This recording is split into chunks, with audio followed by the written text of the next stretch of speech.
I don't think you'll talk over me. I don't have to. I don't want to talk too much. I feel like I can talk No, too much. you do. No, you talk perfectly. Like, I like when you talk a lot.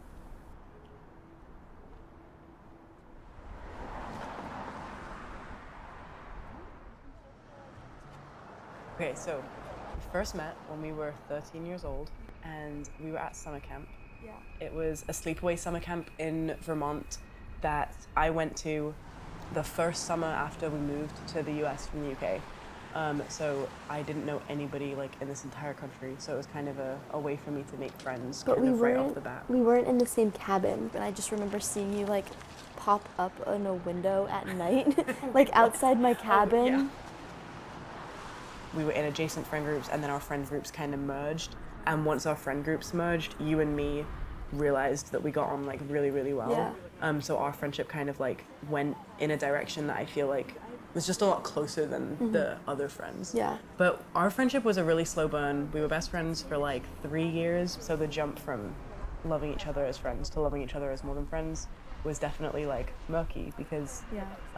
it happened over time and gradually. But I think then we like fell in love. Yeah, it all felt very seamless. Almost 5 years later of dating, it hasn't felt like a lot of. It just feels very seamless being in this life and in this relationship with you. Falling in love with you felt very seamless too, and kind of I'm still falling in love with you. yeah. It just all feels very, very natural and very easy.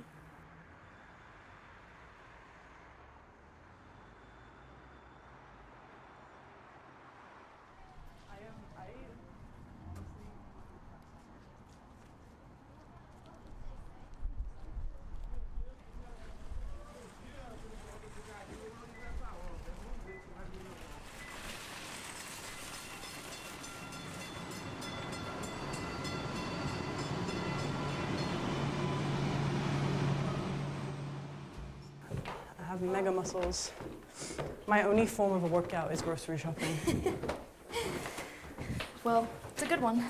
Yeah. Jingle jingle. Classic. Classic key activity. Jingle jangle. Food was a massive part. Growing up, both my parents are community workers, and like sharing food was one of the ways that community was made constantly.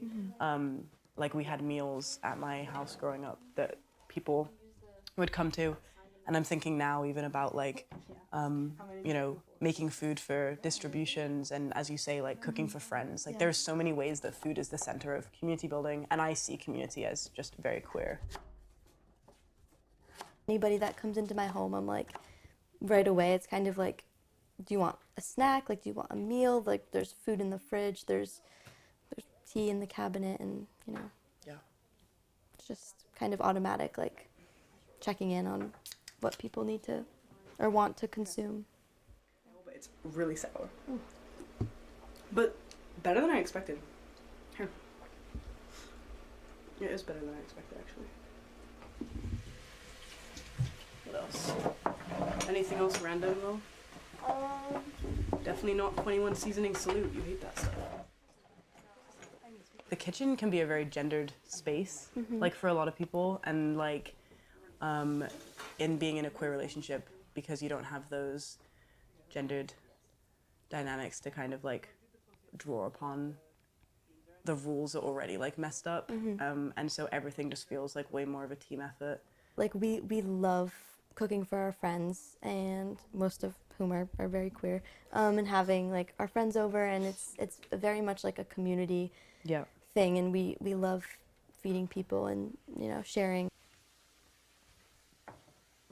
My older sister got me into like making kind of like warm, comforting soups and stews that soups and stews that sit on the stove for a long time, and you can kind of just throw whatever into them. Yeah, to me it's like totally significant of like homemaking. Yeah. To have something that, it's something, I don't know, the like just the physicality of like a pot of something is something I don't think I was really ever that excited by until we started making soup together, and it was like, it just feels like homemaking. And yeah.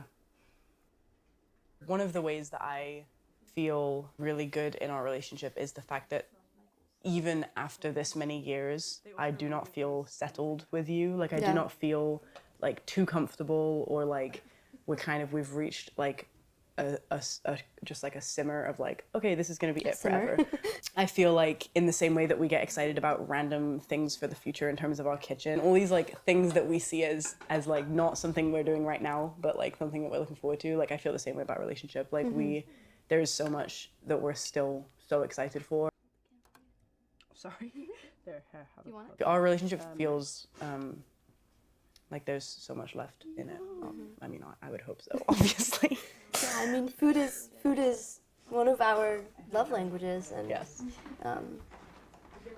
Yeah, I don't know if love languages like change throughout different stages of your life, but I think food will always be up there. yeah.